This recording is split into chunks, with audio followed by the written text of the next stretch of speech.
Почитувани гледачи, почитувани пријатели, ако ви се допаѓа нашиот канал и нашиот подкаст, јас и мојот тим би ви биле благодарни ако не заследите и притиснете subscribe.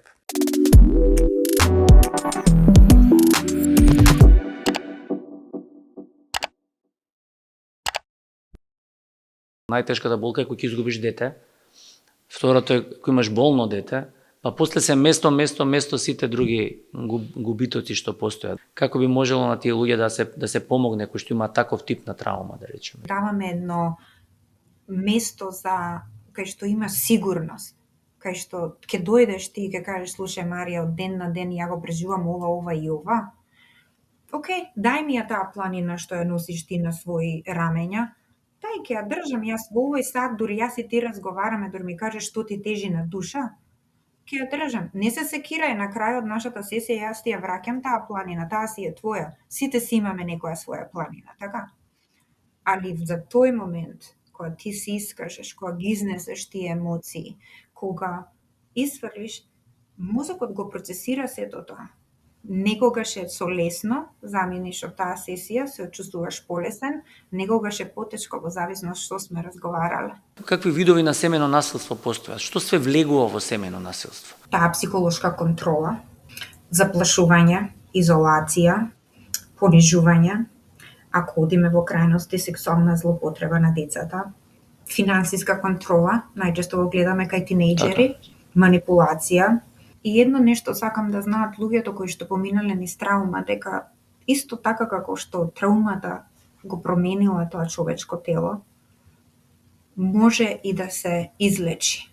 Не да се смени, не да се заборави, него да се излечи. Верувам многу дека со љубов во средина кај што е мирна и сигурна, може се да се излечи.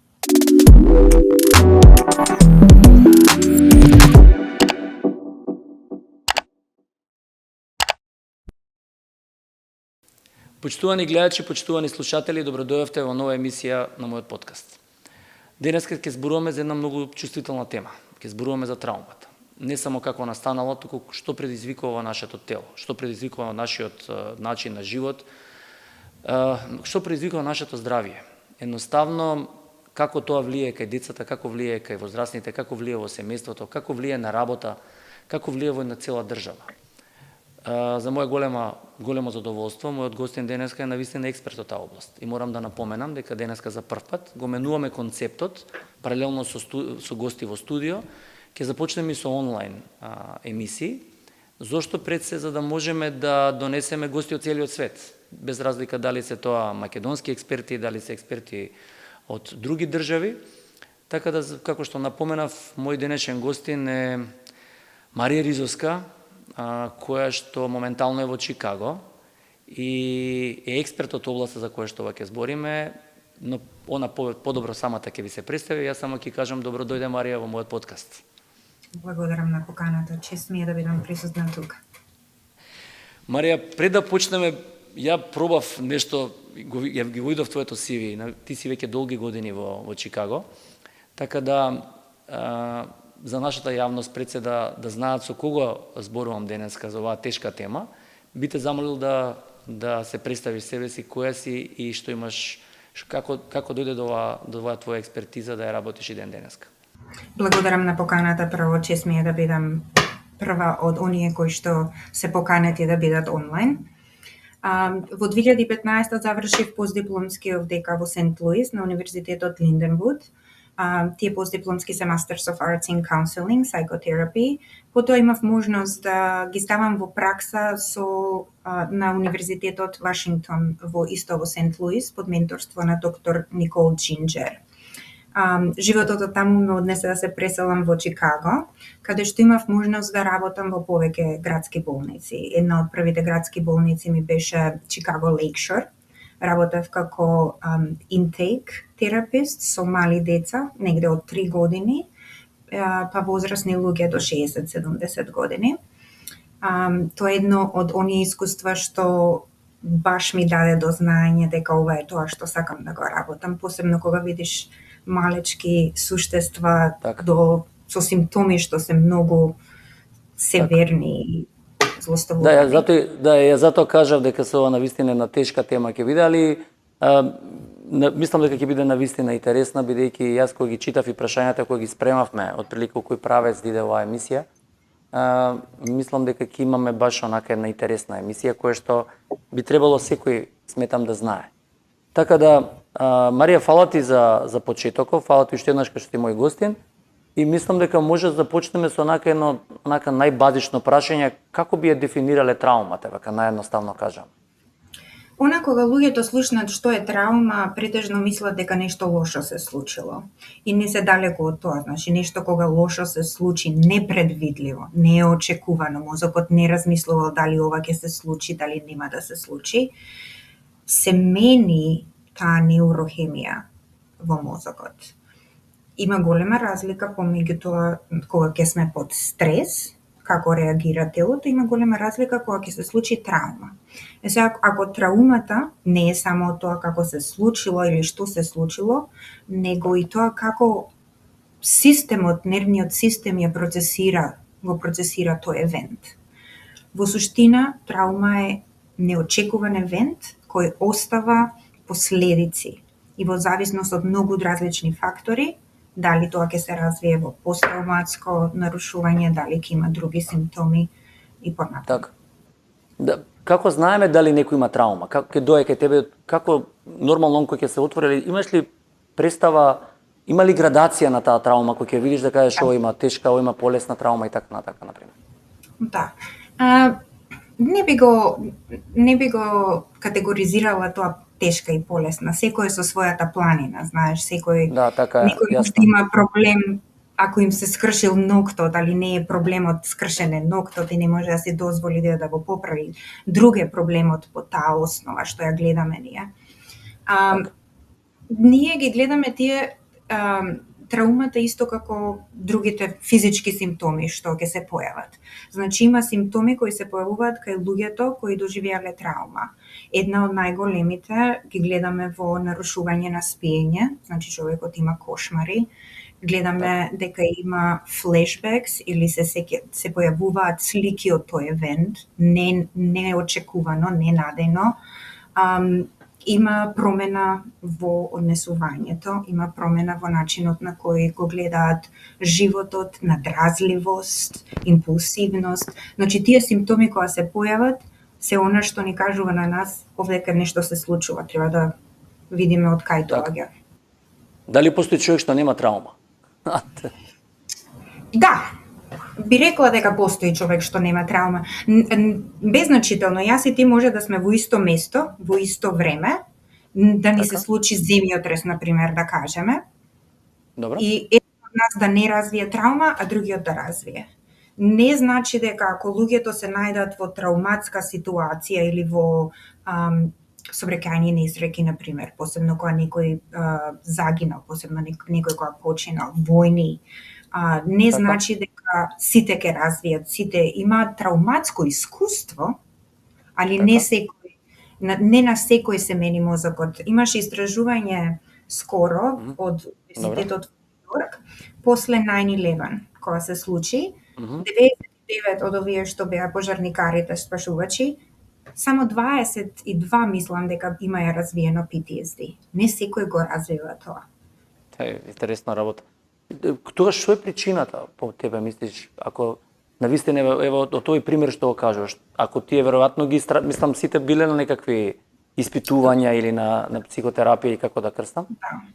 Што се добило како заклучок, што предизвикало кај овие 20 да имаат трауматски кај другите да немаат да се нашле во иста ситуација?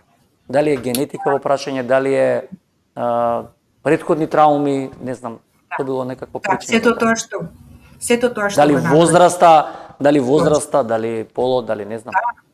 Да, сето тоа што го наброја игра улога. Значи, која е возраста, дали мозокот е развиен, дали нервниот систем е развиен, дали тие луѓе имале поддршка после тоа, дали биле изолирани, дали имало претходно траума што доживеале или не. Значи, сите тие елементи играат улога. Затоа има голема разлика. Ова е дел од тоа истражување што не може, се уште не знаеме што е. Така. Али со новите истражувања во посебно на тематика на траума, пошто траума е почнаа да истражуваат пред 20-30 години максимум. Така. Со новите истражувања денеска, на денешно време, исто како што некој може да отиде да земе крвна слика и да дознаат дека имаат диабетес, или некој има скршена коска па оди на рентген па дознава и гледа дека таа коска е скршена, на денешно време со магнетна резонанца може да се види дека има промени во мозокот. Значи, има различни промени што се на различни делови од мозокот, што може да докаже дека човекот има посттравматско. Мислам, клиничките симптоми ги објасна и тоа ми е интересно и убаво ги објасни. Ме интересира емотивниот момент. Какви емоции предизвикува најчесто траумата? Најголемите емоции кај траумата што се појавуваат се вина, срам, гнев. Претежно кога се случи траума, човекот не ја доживува како нешто ми се случило мене. Затоа што сите ние интернализираме работи што ни се случуваат нетна. Во денот може да се случи нешто што не е очекувано, што може да не потресе, како човек со чувства може да те остави на прашања зашто ова се случи, дали ова требаше да се случи, дали не. Многу луѓе во главата им се врти прашањето зошто? Зошто мене? И кога се случат тие прашања, почнуваат да се интернализира во сигурно јас сум лоша особа, сигурно ја имав нешто направено лошо. Ја бараш грешката во себе си претежно. Едино ова не го гледаме кај психопати, пошто кај психопатите ја нема кричата на совест. Точно. Нема тој А дали постои домино ефект во однос на семејството на човекот што е травматизиран да се пренесе на семејството, да речем? Да. Она што највеќе е докажано со истражувањето е дека кај травматизирани луѓе една од тие области во животот најафектирана е динамиката. Дали ќе е со фамилија, дали ќе е љубовна динамика, дали ќе е со друштво. Размисли вака, мозокот кога ќе се случи траума, амигдалата е активирана. Амигдалата е оној чувар на нас, на нашиот нервен систем, што ти вика немој да ја ставиш раката на оган, но ти ќе си изгориш. Така. Претежно го учиме тоа од постари генерации кога ни кажат, ама некогаш сме научили и сами, така. Трауматско искуство било во некој случај. И сега кога има траума доживеано, амигдалата работи прекувремено. Тоа е кај траумата дека човекот, иако рационално може да каже дека има поминато одредено време од кога се случил тој трауматски настан, не е во истата состојба, не е на истото место, не е со истите луѓе. Ама кога ќе го има тој тригер да се активира во мозокот, се доживува исто како да се случува моментално, во тој момент. Така. Кога ќе се случи тоа, амигдалата е таа која што се активира и вика не, ние мора да се заштитиме, ние мора да се пазиме. Кога некој се пази, кога се штити да не биде повреден, не може да има односи, не може да има релации, не може да има друштво, не може, затоа што сите тие врски бараат да бидеш отворен, да бидеш, слушај, ја ти верувам тебе како на особа, дека ти нема да ме повредиш мене емотивно. Така, а траумата тој зид го става. Тогаш би прашал онака најбазично, што се случува во мозокот од хемиски реакции, да речеме, во време на траумата? Тогаш најсликовито, наједноставно, ако може едноставно да се објасни секој случај. Може дефинитивно. Кога се доживеа трауматски момент, ние сите податоци ги примаме преку нашите сетила. Дали ке е слух, дали ке е вид, осет, мирис. Значи ова се случува милисекунди. Во тој момент, тој импулс, еден импулс оди до амигдалата, значи амигдалата е лоцирана над увото, друг импулс во исто време се процесира на префронталниот кортекс. Таму ги имаме знаењето, искуството, она што го викаат executive brain, од каде што ние донесуваме одлука дека сега ќе одговориме вака. Некогаш, кога гледаш луѓе дека само реагираат импулсивно, они не одговарат, они реагираат. Тоа е од примитивниот мозок или од амигдалата. Сега, во травматски момент што се случува?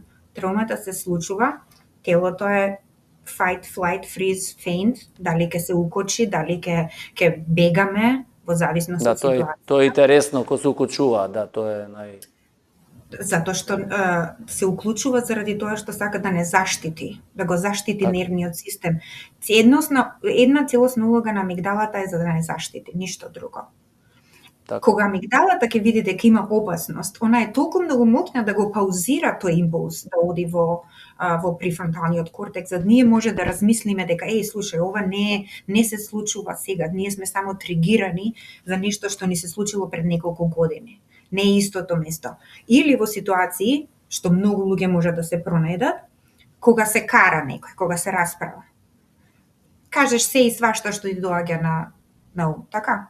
И после од кога се разделите, кога помине некое време, си мисли човек, можда ова не требаше да го каже, можда ова не требаше да го направи.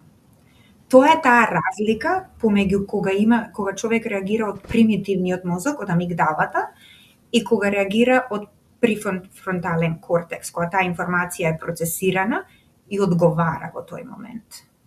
Така, тогаш ајде да направиме разлика помеѓу стрес и траума, например. Бидејќи ова убаво го објасни, тогаш тоа е разликата меѓу едното и другото. Значи и при стрес ти можеш да се блокираш на некој начин, а и траумата ти носи вика заштита. И затоа викам како би ги диференцирала ако ти дојам кај пациент да не знаеш дека јас сум у стрес или не сум доживел траума, да речем. Голема разлика, голема. Стресот е, нервниот систем се учи за да се адаптира на сето ова. Има толку многу голем притисок. Например, замисли дека нашиот орган, нашиот нервен систем е компјутер. Го отвараш кога ги отвориш очите, така? Го отвараш прозорецот и сега мислиш, денес треба да го направам ова, да го направам ова, да го направам ова. Со секоја мисла што треба денеска да направиш или листата што ја кажува што треба да биде постигната, замисли како да отвараш ти tabs. New tab, new tab, new tab, new tab, разбираш? Отворени ти се 20-30 за тие обврски што ги имаш денеска, што треба да ги направиш, така? И едно време гледаш дека компјутеров почна да врти buffering. Добро, така? Оптовареме. Нервниот систем е оптоварен и ти вика, слушај, сите овие информации што ми ги даваш моментално да треба јас да ги процесирам, ми ствараат притисок. Значи нешто треба да се тргне. Тоа е стресот буквално. Така. Имаш библиотека со милион книги, бараш ти исто време да ги читаш, не и да работава. Точно. Фали библиотекар да дојде да ти каже што да читаш, да, јасно. И најголемата разлика помеѓу стресот и травмата е што стресот не ги ствара тие промени на мозокот, кај што ги гледаме во травмата. Кај травмата ние гледаме промени буквално. Значи, она што луѓето вика во главата ти е, буквално е во главата. Значи, можеш да видиш дека заради тоа што не бил користен оној префронтален кортекс, кога амигдалата била активирана повеќе пати, дека е смалено, на магнетни резонанци се покажува намален. Амигдалата ти е зголемена затоа што работи прекувремено. Човек со траума нонстоп гледа нешто негативно дека ќе се случи. Има таа hypervigilance, хипервигилност што сегде гледа страв. Ја пак ќе кажам, дали може тогаш човек кој што да биде травматизиран да не доживеал никако физички, да речем, не знам, да биде физички повреден или како и да е. Дали може да биде травматизиран? Да. Травмата не е само нешто да треба да се случи физички или можно има луѓе што имаат second hand траума, таа е таа викарска траума што ја викаме, професии како твојата, например, новинарство, терапевти, луѓе што прават аутопсија коронери. Да, јасно, да, форензик, Точно. Значи, можеш да имаш траума од она кога го гледаш и слушаш и доживуваш, во зависност од тоа како мозокот ја процесира таа информација. Дали застанува тука и она е на луп, И почнува да анксиозност и депресијата се често поврзани со траумата и го гледаме тоа многу посебно кај деца на пример што имале тешко детство, додека мозокот се развивал, анксиозноста е една од најголемите. Или можеш да видиш детето дека е повлечено, дека се срами многу, или го гледаш тоа дека е анксиозно и страх му е да направи се. А дали ако да речем има детето е травматизирано, да речеме, во однос додека било мало, мислам нормално, дали после има последици во неговиот живот, кои ќе емотивни или не знам како да ги дефинирам поточно. Да. Претежно и веројатно и кога ги испитуваш, кога ти доваѓаат анамнестички, веројатно навлегуваш доста длабоко, се враќаш скоро до крај. И дали сметаш дека тоа многу може да влие за понатамошниот негов живот? Секако. Значи, замисли некој што има стекнато приврзано со оној што е родител примарен и е изложен, не мора да е на физичко, не мора да биде физички малтретирано детето, да речеме изложен е на домашно насилство. Детето не знае во тој момент, детата не ја процесираат рационално секоја информација, ама ги чувствуваат емоциите на родителите. И сега ти ако имаш родител кој е емотивно затворен, не разговара за емоции, или некој што е избувлив, алкохолизам, например, ако е татко, мајка алкохоличари, кога ќе се појават, детето ги чита тие емоции. Сега не знае, например, како ќе дојде дома родителот, дали ќе е добар или лош. Да, дали ќе е релаксиран, дали не. Тоа ја става амигдалата, секогаш да работи нонстоп. Ти си во тоа чувство на преживување. Константно. И да речеме, они кои ќе пораснат после, на што најмногу ги погодува, наречеме? Емоција, љубов? Љубов. Најголемо нешто што според истражување докажано е тие врските. Не можеш да веруваш ти ако примарниот родител што тебе не те израснал, не ти ја дал таа основа, кај што ти можеш да веруваш дека светот надвор е окей. Можеш да одиш, можеш да ја направиш тој attachment, да се поврзеш, да се приврзеш, да е сигурен. Не веруваат дека е сигурно, ние нема таа доверба. И многу е тешко да се изборат тие внатрешни емоции, не само на недоверба, активно бара нешто лошо да се случи и верува дека нешто лошо ќе се случи, затоа што животот ги научил така. И дали тоа значи дека они и у таа ситуација, знаејќи од оваа дистанца, дека они доживеело некакво семено насилство, повторно себе да се обвинуваат дека кај нив е грешката. Тоа што го правил родителот, да речем. Да. Најчесто во ситуации на домашно насилство, децата кои што се изложени на тоа, посебно деца кои што се уште во развиток, мозокот се уште се развива, не гледаат као родителов е изморен, родителов нешто му се случува, се бори со некакви чувства, него го интернализираат тоа заради мене. Јас сум виновниот. Да, јас сум виновниот. Јас сум тој заради тоа што они се караат. Често го гледам ова, не само кај мали деца, и кај тинејџери, посебно ако дојдат родителите, например, да доаѓа до сепарација или развод помеѓу родителите, а детето е тинејџер, го интернализираат тоа, иако се 15-16 години, не е 5-6, кога не разбира. Не сваќаш? Апсолутно. А тогаш ако тие деца истравматизирани, да речеме, на овој начин кој што го потенцираш, какви се они родители после најчесто? Дали се хиперпротективни, дали се исто агресивни, дали се у кој правец најчесто вака медицински, да кажеме? Оние кои што не работеле на себе си, значи можам да кажам дека има разлика помеѓу луѓе што не се свесни за своите однесувања, помеѓу луѓе кои се свесни за своите однесувања и за тоа што можат да направат и да променат. Значи има голема разлика помеѓу тие два родитела. Луѓето кои што работеле на таа траума, значи се свесни за тие однесувања кои они ги имаат кога се тригирани, а однесувањето не е за во тој момент, него е поврзано со тоа што се случило години и години унапред. Како би изгледало тоа во реалноста? Да речеме, имаме родител кој што не сака повисен глас. Така?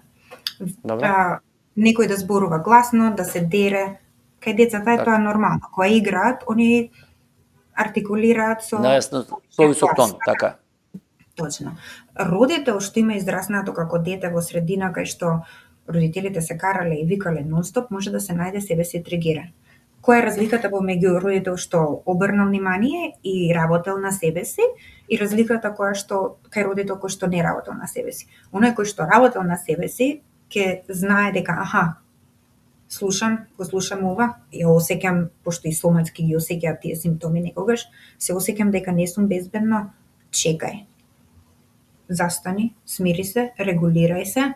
Ова не е само тригер, не сме ние назад во таа околина. Оној кој што не е свесен за тоа, ќе продолжи таа традиција, нажалост, од Домино ефект. или викање.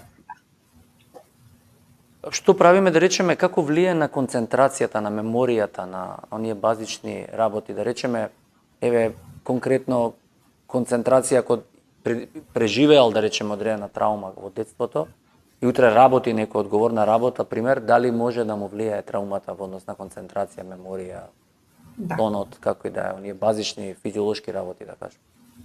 Да. Траумата не само што ја афектира и влијае на хормони на стрес, влијае на воспиталните процеси, имунолошки систем. Ова го гледаме многу често кај луѓе со хронична травма, значи што имаат травма од детство, имаат повеќе травми, не само една. Кај нив често гледаме дека или имаат аутоимуна болест, или имаат лупус. Имунолошкиот систем е фатен. Начинот на кој телото реагира на опасност е променето, буквално. Така. А самодовербата, да речеме, како влијае? Дали ја губат самодовербата? Да. Кога некој интернализира дека јас сум виновен, кога некој поминал низ цел живот од една травма, во друга травма, во трета травма. Како, да, јасно, тоа ми било стално бидејќи претежно гледав, мислам, ја познавам голем број на луѓе кои што имале во детството травми, кои што немале и пробуваш да направиш некоја компарација. Веројатно тоа што го потенцираш ти е правилно, многу е битно без разлика на све, бидејќи си веќе возрасен и веќе си свесен за да работите, дали работиш на себе, мислам дека тоа е ствари да побараш помош треба, може најбитното е, не верувам дека можеш сам да го решиш тоа, али со помош мислам дека можеш доста да си помогнеш на себе си. Ти кажа нешто тука сега, рече возрасен и свесен. Тие две работи никогаш не одат кај секого. Има луѓе кои што се возрасни, а не се свесни за своите однесувања, и има луѓе кои што можеш да најдеш деца кои се повеќе свесни од нивните родители. Знаеш, оно што го викаат парентификација, кога се случува во домашно насилство, родителите нормално е кога се борат луѓето со своето ментално здравје, кога се случува домашно насилство, кога се случува зависност, кога има некоја травма преживеана да ја има афектирано таа динамика во семејството, сосема очекувано е родителите да не се присутни за децата. Затоа што они се борат. Ако не е он родителот на добро место, не може да биде таму за децата. Има родители кои функционираат со минимално, затоа што морам да се грижам за детето. Има родители кои стварно се присутни со децата. Сега, кога ги нема родителите, кога е исклучен родителот, често го гледам ова кај првороденото дете, да земе улога на родител и да се грижи за родителот, да ги има тие улоги као, јас треба да донесувам одлуки. Доктор Марија, би ти го поставил какви типови на детски трауми најчесто гледаш? Има една од тие најчестите се физичкото злоупотребување кај родители. Еден од моите најтешки случаи, можам да кажам и тоа само што излегов од училиште, беше злоупотреба на 3-годишно момче.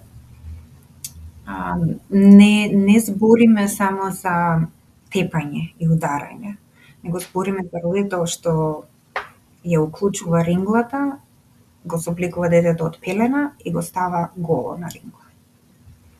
Значи, пред да ги донесат во болницата кај нас, за да бидат ставени на психолошки надзор, децата мораат првен да бидат медицински cleared.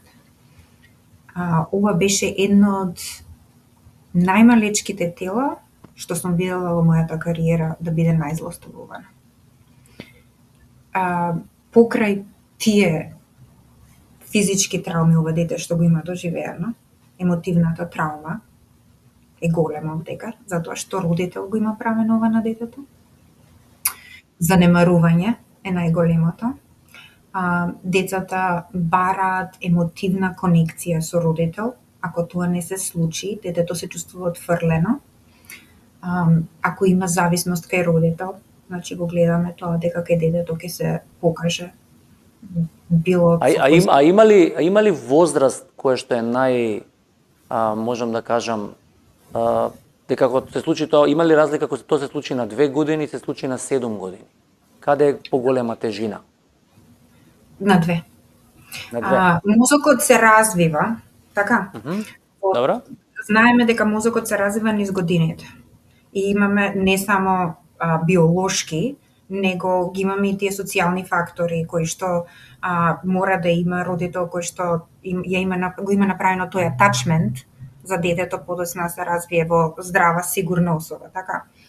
Добро. Ако колку е помал мозокот, значи не е развиен, толку поголема е таа траума. Затоа што мозокот кога ќе се случи таа траума бара да го рационализира тоа.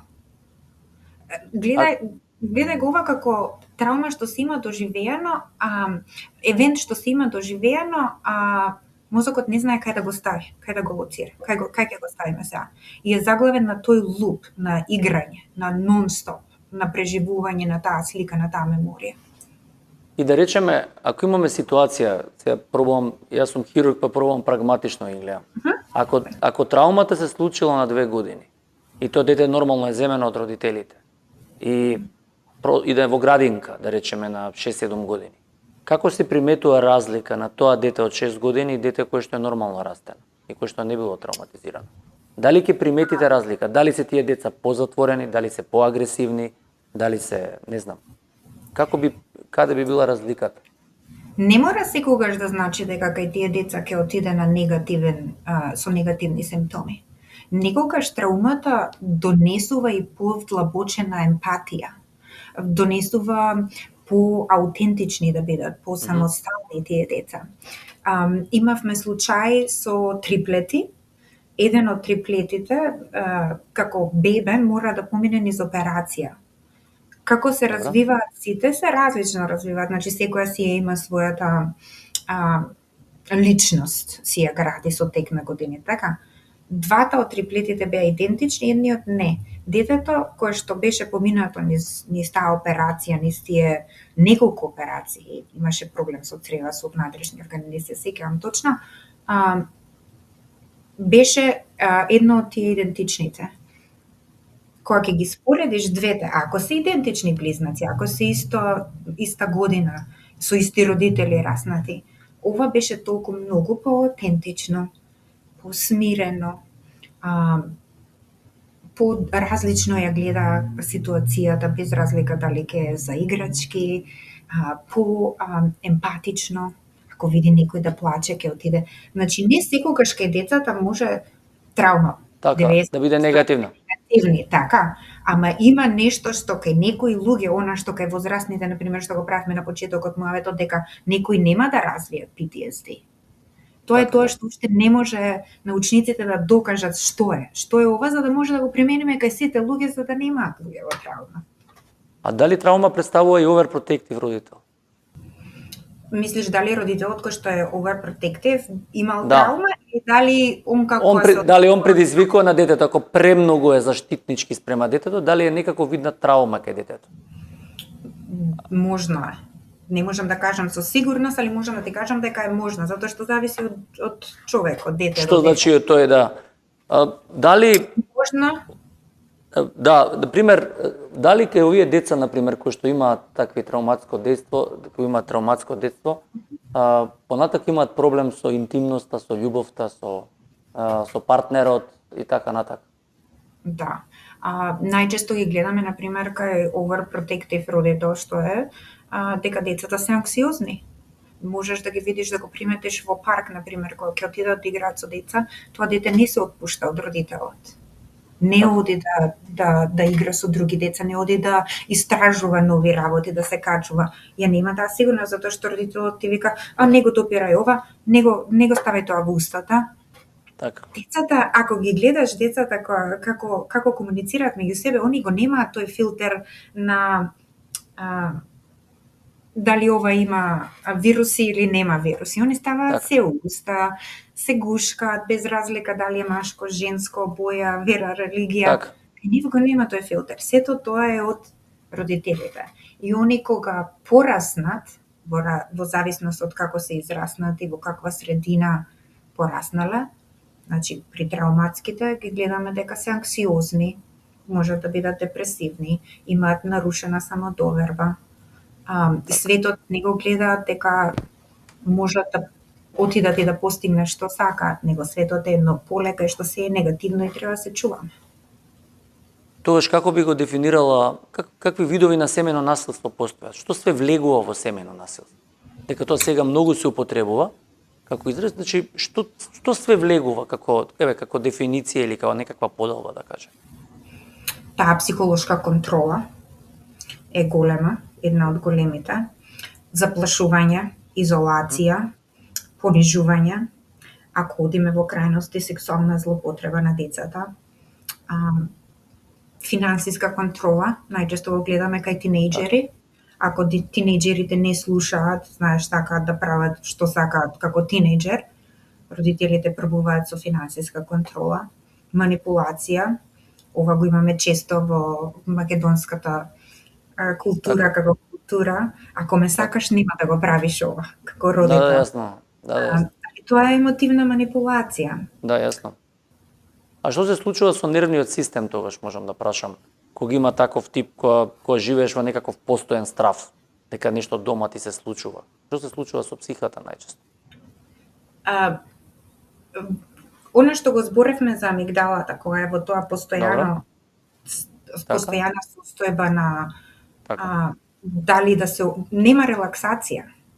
Не може тоа дете кога ќе порасне како возрастна особа, ако е нон-стоп на таа во таа состојба, дали нешто лошо ќе се случи или нема да се случи, не може тоа како возрасен да се релаксира. Релаксацијата е нешто што е страно. Или мозокот често, психата му вика, кога седнеш да гледаш нешто, ова е, го трошиш времето. Не е окей да го правиш тоа. Често го гледаме ова кај луѓе кои што имаат травматско заболување, да се предадат на работа нон-стоп. Затоа што ако физички ти работиш нешто, мозокот не ти зборува ништо. Не ги entertain, не ги за тие мисли, не ги играш, не мислиш нон-стоп. Така. Ако седнеш да имаш момент на релаксација, кај некој мозокот rebels in stagnation, кога има мир, не може да го препознае тоа како мир, затоа што нормалата претходно била хаос. Да, јасно. Ја би го поставил тогаш следно прашање, бидејќи кај нас у последно време навистина тоа се скоро нема ден да отвориш медиум да не прочиташ дека постои одредено семено насилство. Чисто ме интересира, бидејќи долги години го работиш ова. Како системот кај вас го решава ова? Да речеме, примерево кој што кажеш со детево, што се случува во тој цел систем, кој го згрижува? Да речеме, ако пријават фамилијата дома, жената и децата, или не знам, како државата го решава тој проблем заедно со вас, нормално, предпоставам, со професионалци? Да. Секогаш има некој од мојата струка што е уклучен во вакви случаеви. Овдека, конкретно за тој случај, детето беше најдено на улица и тоа зборуваме за 3-годишно дете што беше излезено на многу прометна улица и човек со кола застанува и го носи до првата брза помош. Од кога беше најдено, детето беше земено во системот. Значи родителите се моментално во затвор, никогаш нема да можат да имаат деца во нивно, значи главно да можат да се грижат за деца. После ова никогаш. Детето е одземено и е ставено во системот под foster care, за вдомување и тоа. Не зборам за ова буквално. Значи, тие... Не, добро да не збориме за овие екстремни случаи, да збориме за оние секојдневни пријавувања на семејно насилство. Како системот го решава во Америка тоа? Значи, сето тоа зависи од случај до случај. Претежно како они функционираат е кога е пријавено. Во последно време дека се гледа многу често дека жената е насилникот, не мажот, што во предходно беше обратно. Полиција е викната секогаш. Доколку имат деца, тогаш се уклучуваат и социјалните служби да можат да ги отстранат децата, али не е секогаш она окей ќе се пријават и одма ги земаат децата. Значи има истражувања, затоа што това се комплексни ситуации. Не е секогаш еден родител против другиот родител, знаеш, Kramer versus Kramer. Има многу повеќе работи и во зависност од тоа колку се стари децата. Значи, ако се од 18, 16, 18 нагоре, детето може да си каже кај сака, што сака да остане. А ако се малечки, онда се прават многу подлабоки истражувања. Така. Ми беше интересно кога гледавме прашањата за епигенетиката. Тоа ми беше многу интересна. Дали траумата може да предизвика промени на нашата биологија, на нашите гени начално? Тоа ми беше многу интересно кога го видов и баш реков ќе сакам да разговараме за ова. Да, значи она што во последно време, како што кажав, траумата почнале да истражуваат негде пред 20-30 години. И едно ново поле кое се уште не знаеме како влијали. Очигледно дознаваме дека влијае не само на менталното здравје, него и на физичкото. Затоа што е поврзано често, многу често гледаме дека луѓе кои што ќе дојдат со травма имаат или висок притисок, имаат срцево заболување, имаат кортизол покачен, адреналин ти е покачен. Кај епигенетиката гледаме дека не ја менат структурата на нашата ДНК, али начинот на кој таа ДНК функционира во нашиот систем се мени. Значи ги гледаме тие хормоните на стрес, воспалителните процеси, имунолошкиот систем, нервниот систем, тоа е сето променето. Така. Луѓето кои имаат трауматски момент, не размислува да дише. Ти сабајле не станува. Никој не станува на сабајле да вика, окей, денеска јас ќе дишам или нема да дишам, така? Затоа што тоа го прави нашиот автономен нервен систем. Али кога се случува тоа и кога се најдеме ние во таа состојба на значи станува се, така? Го нема срцето стегнато, мускулите се стегнати, дишењето е променето. Не збориме само од она што го гледаме, а внатрешно што се случува со тие хормони, стресот, адреналинот оди нагоре, кортизолот оди нагоре. Така. Тогаш овде би сакал како оној да кажем оној краен дел на емисијава кој што исто е една поголема тема е таа колективната траума. И да речеме оние трауми кои што да го трнеме веќе детството како трауми кои што ги доживуваме понатака во животот. Да речеме како што се војни, како што се пандемии, како што се, не знам, како е нашо се случила голема трагедија што беше и така натака. Како би ги дефинирала колективните, како да кажем, трауми? Да. Колективните трауми се кога не една индивидуална особа ја поминува таа траума, него имаме едно општество, имаме една раса во зависност на што е траумата. Значи, никогаш кај војни гледаме дека тоа е цела држава, што е... Као геноцидот што беше, мислам, тоа е таква колективна траума, ја не знам тоа... Точно. Не знам како се дефинира. Да, кај колективните трауми таа се пренесува генерацијски. Значи, можеме ова да го видиме кај African Americans овдека претежно. Иако се 5 генерации поминати од робството, денеска има деца кои што доаѓаат и го гледаат тоа во нивниот идентитет, дека она се тие. Нешто што пра дедо. Некогаш може да го видиме и кај нас во случај македончето си е секогаш научено на страдање. Така? Така. Од каде е македончето научено на страдање? Од турско робство. 5 века сме биле под турско робство. Јас и ти можда не се сеќаваме на ништо, не сме не биле во Така замисла да бидеме, та. Ама она што се пренесувало од една генерација на друга генерација, на трета генерација, значи збориме за колективна траума. Кажавме дека тоа го има исто и претходно од индивидуално, која дедо, прадедо, прабаба биле малтретирани, па го гледаш тоа кога ни станат родител, па го прават истото, затоа што не знаеле подобро. И како да речеме кога имаш ти токава бројка на истравматизирани луѓе, деца, возрастни, стари, млади, како ќе им помогнеш на тие луѓе по принцип? Дека збориме за огромна бројка на луѓе. Како што викаш и од таа бројка веројатно од 1000 луѓе може 200 ќе побараат, али и кај тие 800 што немаат побарано помош, веројатно има последици тоа. Ако нема психички, има физички може да има. Срцеви заболувања, како и да земам, свашта може да има. Точно. Не само срцеви заболувања, и анксиозноста се пренесува исто. Она што го гледаме, и јас сакам да верувам, е дека може да се направи промена, може да се направи тој импакт.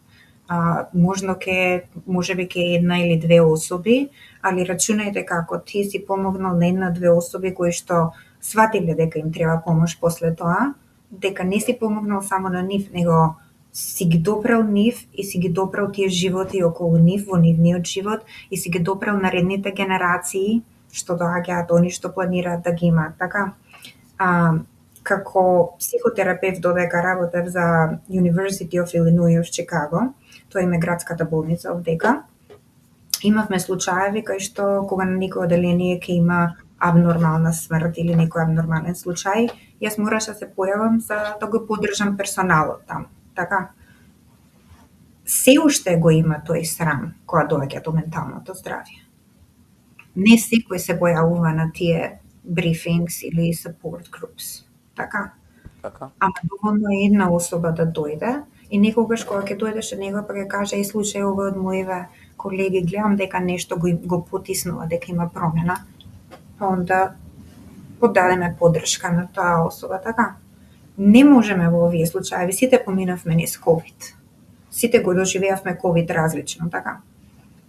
Да. Али оние луѓе кои што сакаат да најдат помош после тоа за било што, доволно е на нив да им помогне. Мене ми беше интересно, мислам дека онака прв пат, дали преку дека гледаме филмовите, мислам дека првите онака впечатоци за вакви посттравматски после војни беше Виетнам, на Виетнамската војна. И еден голем број на филмови излегува во однос на тоа и тогаш уствари јас бар почнав да размислувам дека навистина ова е огромен проблем и тие ветерани од војните се во цели центри, претпоставам од тогаш поминаа илјадници војни, не знам колку војни поминаа, еден куп трагедии, трауми и секакви. И стварно се прашувам и сега како е можно тоа како може да им помогнеш на сите тие луѓе да го најдат мирот, како што и у Македонија се случува голема трагедија и така натаму. Имаше една огромна група на родители кои што се, ја мислам, доживотно со доживотни трауми, да нема, не знам, страшно нешто, само немам зборови. Како би можеле да им помогнеме на тие луѓе? Од медицински аспект зборам повише јас. Мислам дека колку толку да ги ублажиш со разговор, не знам, тоа нема шанси некогаш да го излечиш тоа по мене, ама таа е толку длабока траума, ама повторно мислам дали има начин да им се помогне некаде. Да, секогаш има начин да се. Ако го нема, ако има волја, ќе се најде решение. Јас верувам во тоа многу. Начинот на кој што може да се помогне тука е да го нормализираме менталното здравје. Затоа што без ментално здравје нема физичко здравје. Цело време зборевме како оваа траума значи го афектира физичкото здравје, ама кога ќе дојде кај нас да збориме за ги имаш тие мисли, ги се чувствуваш вака, окей, отиди да видиш психолог, да се зборнеш со некого во приватна средина, се уште го има тој срам. Значи, почнувајќи од тоа, не само да е фармакологија, јас поддржувам фармакологија, ако може да помогне, прекрасно, али фармакологијата е поддршка, која идеш ти да разговараш, да го најдеш проблемот, кај е коренот на тој проблем, да го решиш тој проблем. И ако нема решение, значи со травма не е како нешто што може да го искорениме од корен и толку е. Травма останува со тебе до крај на живот, али интензитетот на тие чувства што ги чувствуваш кога се доживела таа травма и после психотерапија, после фармакологија која се намалува.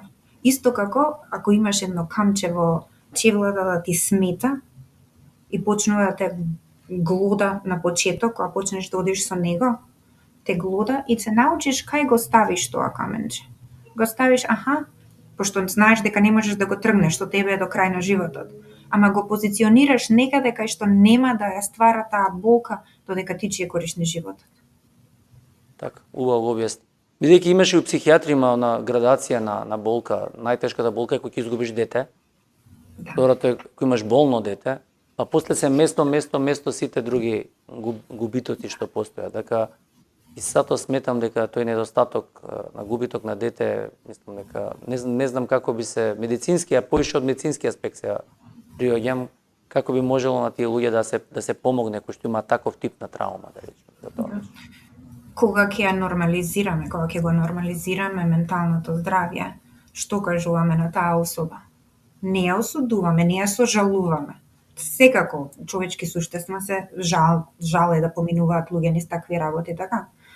Ама го нормализираме тоа и го даваме едно место за кај што има сигурност, кај што ќе дојдеш ти и ќе кажеш, слушај Марија, од ден на ден ја го преживам ова и ова. Океј, дај ми ја таа планина што ја носиш ти на своји рамења, дај ќе ја држам јас во овој сад, дури јас и ти разговараме, дури ми кажеш што ти тежи на душа, ќе ја држам. Не се секирај, на крајот нашата сесија јас ти ја враќам таа планина, таа си е твоја. Сите си имаме некоја своја планина, така? Али за тој момент, кога ти си искажеш, кога ги изнесеш тие емоции, кога исфрлиш, мозокот го процесира сето тоа. Така. И доаѓа некогаш е со лесно, заминиш од таа сесија, се чувствуваш полесен, некогаш е потешко во зависност што сме разговарале. Посебно кога доаѓа до загуба на дете или до постојана изложеност грижа за дете, тоа е секојдневно е таа болка. Јасно, така е. Марија, фала ти многу, ја мислам дека навистина имавме добра и онака баш тешка тема, можам да кажам.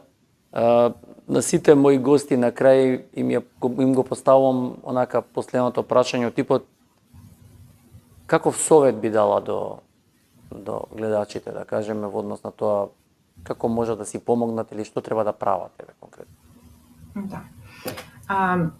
Доколку се отворени да разговараат со професионално лице, моја препорака е слободно. Значи, тие разговори се confidential, не како особа, тоа професионално лице, не сме по закон да кажува што се разговара во таа соба, во таа сесија. И едно нешто сакам да знаат луѓето кои што поминале низ травма, дека исто така како што травмата го променила тоа човечко тело, може и да се излечи. Не да се смени, не да се заборави, него да се излечи. Јас верувам многу дека со љубов во средина кај што е мирна и сигурна, може се да се излечи. Марија, фала ти многу што беше гостин на мојот подкаст. Ти благодарам, не знам колку е часот сега во Чикаго точно, ама овде е веќе 9 часот навечер. Ти благодарам што беше мој гостин и се гледаме скоро во Македонија. Знам дека ќе дојде. Благодарам на поканата. Почитувани гледачи, почитувани слушатели, се гледаме наредната недела со нов гост.